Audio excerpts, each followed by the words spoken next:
Good evening. Welcome to another edition of the Street Peace Coalition on Chicago Comcast Channel 21 CAN TV. I'll be your host tonight. Our regular host is not with us tonight, so I'm filling in. My name is Minister Michael Muhammad, co-founder of the Street Peace Coalition, and we want to welcome all of our viewers, all of our regular viewers. We thank you for tuning back in. And those of you who may have stumbled upon us, we hope that we will make your time worthwhile. If you stick with us a while, our show is from 7 to 7:30. And so during this segment, we talk about issues related to violence. We are a grassroots, community-based organization. We're an all-volunteer group that has committed itself to try to take a stand against violence in the black community. And so we have a protocol, if you will, an agenda we follow to try to deal with violence. We started about 5 years ago from ad hoc discussions with individuals who've been involved with what goes on in the streets, as we say. And we emerged from those discussions, those roundtable discussions, to form what we call the Street Peace Coalition. And so we've been working since that time in various neighborhoods throughout Chicago that have a negative legacy with regard to violence, trying to motivate, inspire, intervene, and prevent people from acts of violence. And so there are many different groups in Chicago that are out in the community trying to prevent or intervene in violence or respond or react to acts of violence. And so we are proud to be among those groups. Although our strategies may be a little bit different from most other groups, we have a tremendous volume of knowledge and experience in dealing with street violence. And so every week we've been trying to bring to you some of the key members and other co-founders of the Street Peace Coalition that have been with us since our beginning. And so this week is no different. Up until this point, we brought you the male members of our steering committee, which is our brain trust in the Street Peace Coalition. Tonight we're going to bring a female member, as you can see. So I'm very honored and excited to introduce to you, our viewing audience, a sister who has a long resume with regards to working in the community. She helped us to form the Street Peace Coalition and helped get us rolling as a group. She is none other than Muriel Currie Williams. She carries many titles: activist, community worker. She is a teacher. She is a professional journeyman carpenter. She's a trained construction project manager. Oh, she's a safety professional. She is an expert, as you can tell, in the domain of construction and safety. But aside from that, she has committed a lot of her own time, energy, and resources to helping the community, specifically emerging from one of the communities in Auburn, Gresham. And so I want to thank you for joining the show this week, Muriel. And why don't you open up by just giving us, in addition to what I've said, why don't you tell our viewers a little bit about yourself and how you came to become involved with the Street Peace Coalition and other groups that you may be involved with to try to lend aid and assistance to the different conditions in the community. Okay, as you have already elaborated, um, I am a lifelong member of the Auburn Gresham community. Specifically, I was born at 79th and Ada, grew up at 85th and Marshfield, and have been a staple in the Foster Park community my entire life. Some of the things that I know for a fact has contributed to some positive influences in the community is, as we all know, knowledge is the key. So just based on my background, I've used the construction industry to help transform lives. It was one of the things that helped transform my life. Um, and I mean, so you have it. Okay. Becoming a part of Street Peace Coalition. I knew some of the brothers from different um, venues or different associations, and so it was a no-brainer when we got together and communicated about what the goals would be for Street Peace Coalition and being a catalyst for helping to unite the community and try to do something about street violence. And that is something that's very important to me, reducing that. Okay. So, in your opinion, what do you think is the difference, or is there a difference in the type of violence that we're experiencing today versus the type of violence that we experienced in the 90s and 80s? Oh, definitely there's a difference. Right now, what you have is people just trying to survive. And so you're talking about a whole level, a different level of the violence and the reasons for the violence. It's not one reason. There's many different reasons. Most of the youth and most of the people that's involved with street violence feel like that's the only thing that they have. And so they're doing whatever they think that they can do to just exist and coexist. And so I would attribute the fact that you have predominantly most of the grassroots community in survival mode. Okay. Well, I see we have a caller. I want to go to our caller. Yes, hello. Caller, go ahead. You have a comment or a question? Yes, a good evening to both of you. Good evening. Happy New and also happy holidays to you and your family. Now, my comment is in regards to the street violence. I know for 20 or 30 years people have been praying and marching, Father Flager and different communities, Operation Push and so forth. I'm going to tell you my solution to the violence and how to resolve it. It might be a little radical. You don't have to uh, put too much thought into this evening, but I would like you, after I finish, to contemplate on it when you get home or whatever and think about what I'm going to say to you now. First of all, uh, marching and praying is not going to solve the gun violence. I'm going to tell you now how to solve it. How you solve this problem is you get the National Guard, the police department, and whatever jurisdiction has the most violence, you put those people in that area and do traffic stops, do all these radical things that I'm speaking of, and get these guns out of these cars, these drive-by shootings, killing all these women and their babies and so forth. You need to try that. Just like technology changes from time to time, laws change time to time. Now is a new, different approach to things because this is the way to alleviate it. If you don't take action and do something that's a foundational way to solve it, then it's never going to be resolved. Because marching and praying and so forth has not resolved it. The thing is, we got to get the guns off the street. And these young people out here, they watch TV and all this violence, and some of them don't understand it. They think television is real life, and they can go out here and do the same thing, hold up people, shoot people, and so forth, rather than them standing up like a young person and say, well, look, let's box.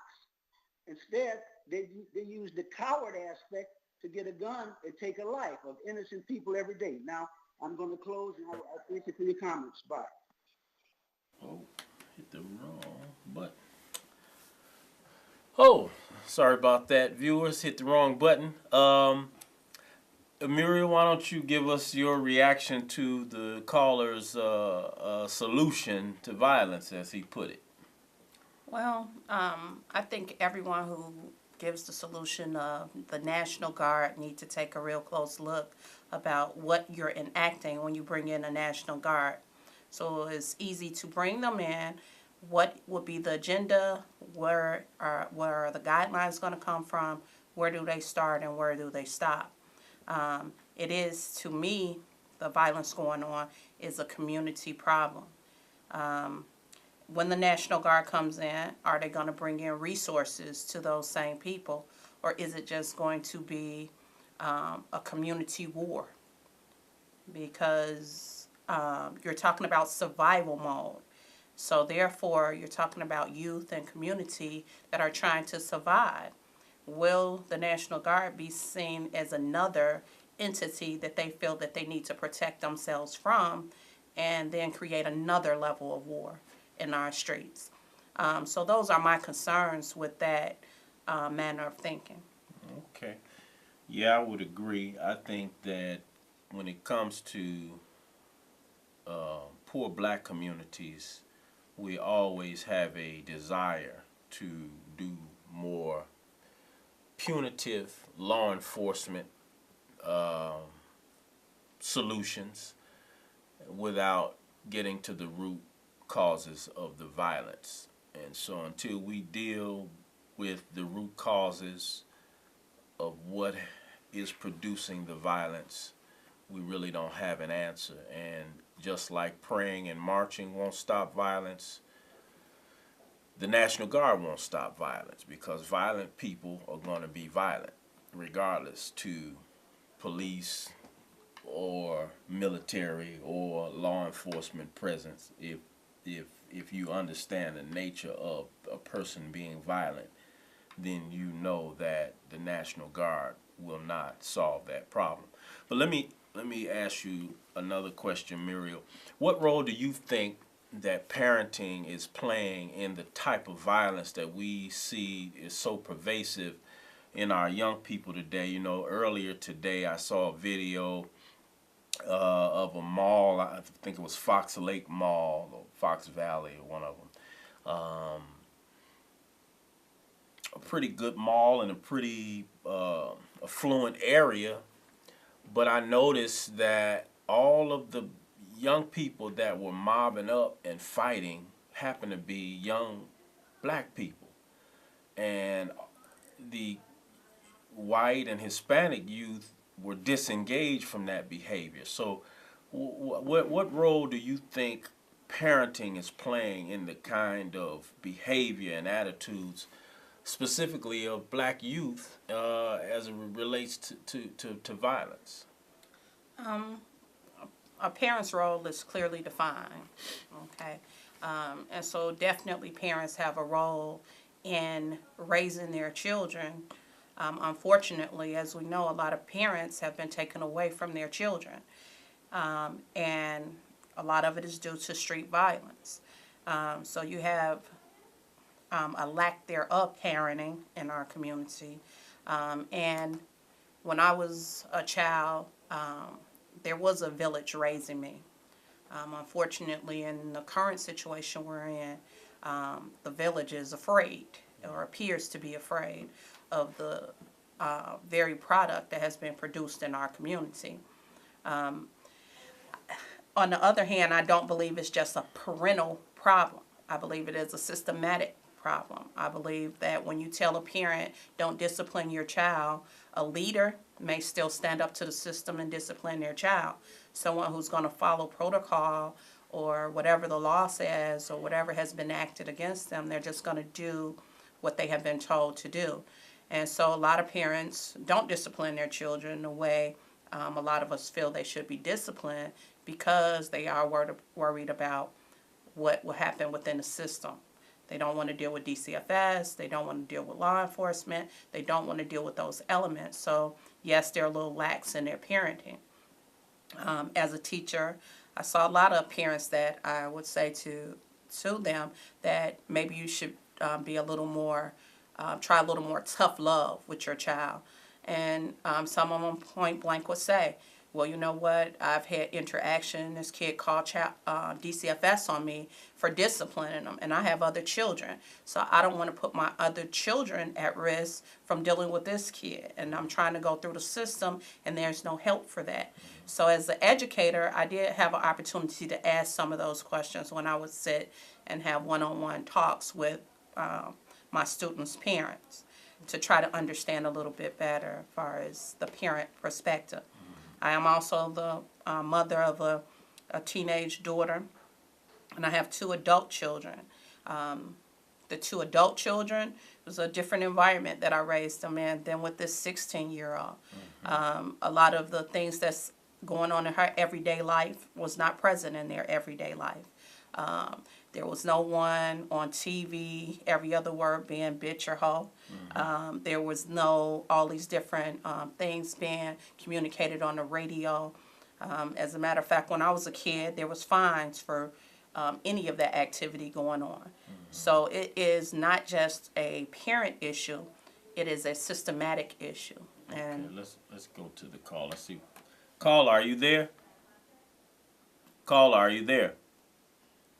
Hello? If you have a question or a comment, please. Comment. I have a comment. Short comment. Should I start now? Oh, okay. All right. I just want to say one thing, and I'll make it very brief. It's like, it ain't about, it's one leader, my favorite leader said, economics determines all social order. Economics. This ain't about, you can get out there, shout, pray, whatever you want to do, but it's economics, baby. Economics do it. All right. That's the solution. Economics, you got to clean up, you got to get the people working, you got to get off your knees and use your head. Thank you. Welcome. Thank you, caller. So, Muriel, you said you grew up in the Auburn Gresham community. You've been in the Foster Park community for a while. When you were a younger person, what were some of your experiences with regard to street violence? In what ways were you affected by violence in your upbringing? A lot of the same situations that's going on now, that there was violence, there were people being shot or stabbed or just different levels of violence for the same type of things, but not as vast, I would say, as it is now. Again, you're talking about during the time I was a kid, yes, we were trying to survive, but it was more community parenting and community people involved. For instance, if I was short of something or my family was short of something, we had neighbors that we could go to and everybody helped one another. That doesn't necessarily exist in the very same community that I was born and raised in anymore. People are very resistant to knocking on a neighbor's door or discipline a neighbor's kid or grandkid. However, I have chosen not to take that approach. I do discipline my former neighbors and neighbors' children. I will knock on their door if I'm in need. And most of the time I'm not turned away. A lot of the times the kids do listen. Sometimes they don't, but I believe in community building. And I think that is the key to changing the circumstances in our community, is that you have to build the community back to where it once was. Okay. Well, I'm going to go to our overhead. Those of you who are viewing us, as we do every week, we want to encourage you to reach out to us either on our Facebook page or our website. We certainly need people who are willing to make a small sacrifice and spend a few hours every week working in the community, doing exactly what Muriel is talking about in terms of going out and community building, because it's really the only way to make a measurable impact on the lifestyle of violence in our community. So many of us are willing to talk but not do. And so we want to encourage you to do. And so we only got a few more minutes left on the show. So Muriel, I want to get your opinion about what role do you think the I'll just say city government plays in the neighborhood violence? Well, We got a caller. want me to take the caller first? Yeah, we'll take the Okay. caller. Caller, go ahead with your question or comment. Please be brief. We're running out of time. Hello? Yes. Oh, yes. My name is Milton Taylor. The culture that we are living in is the white Roman Catholic culture. All right. Thank you. All right. So back to my question: the role that our local government may play in the violence that we see in our neighborhoods. Well, I would say just coming up in my community, the very same community that is plagued with a lot of violence at this time. When I was coming up, there were police officers in the school. They made visits to the school. We had Officer Friendly that came and introduced itself to me from the time I was in kindergarten all the way through the time I was in 8th grade. A lot of those police were in my community, so I knew them, and they knew my family, and they knew my brothers and my sister and my neighbors. And that doesn't exist today. Most of the police that are police in our community don't look like us. They don't know your parents or the people on your block and that type of thing. And although CAPS, I think the intentions is a good philosophy, I don't think the community policing and networking together has done what simple having police to be involved of everyday community life did when I was a child.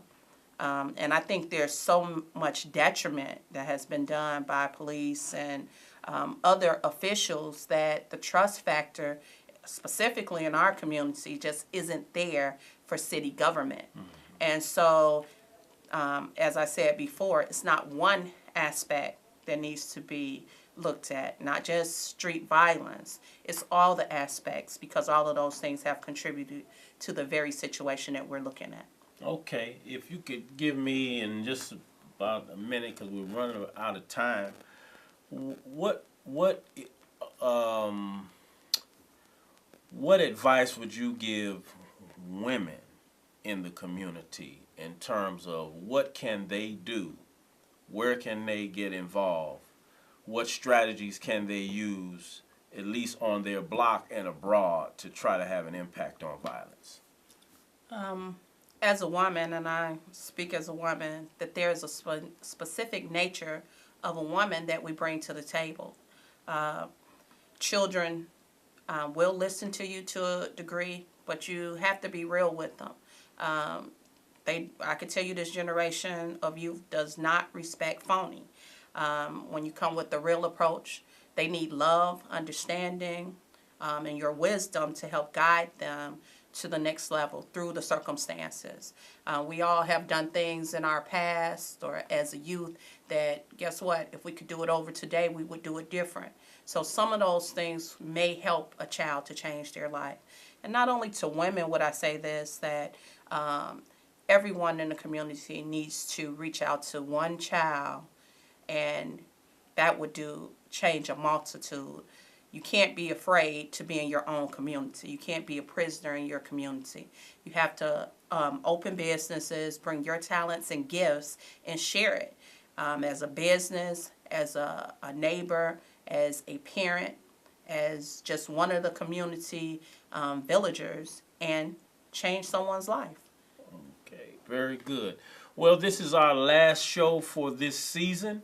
We want to thank all of you who tuned in for the first time or tuned in more than just tonight. You've seen us before. We appreciate you spending a few minutes with us on Comcast 21 here at CAN TV.